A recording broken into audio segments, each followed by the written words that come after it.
Mdigo anakuambia mimi ukinikula unanioa. Ai. Si ati ni story. Ukinidishi wewe ujue tu lazima unimari. So wewe atakwambia hivyo onekane jokes, si wewe utamwambia ni sawa juu hiyo time hii imesteady hata ufikiri. Unasema tu ni sawa. Wewe panua. Once it happens bro. Dem anarudi tu kwao. Wewe ndio utakuwa unamtafuta. Juu inakuwa gani strategy ya kuomoka. Kwao these guys are poverty stricken.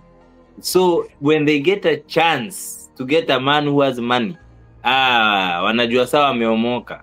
So hiyo inakuwa gani plan iko family, si ati ni mdem. So it's a thing, it's a real thing. Hiyo si story ati nakupatia jaba, ni kitu ilikuwa ina happen ya boys, na sijui ni hizo nguvu zilikuja zikaisha juu waliachana.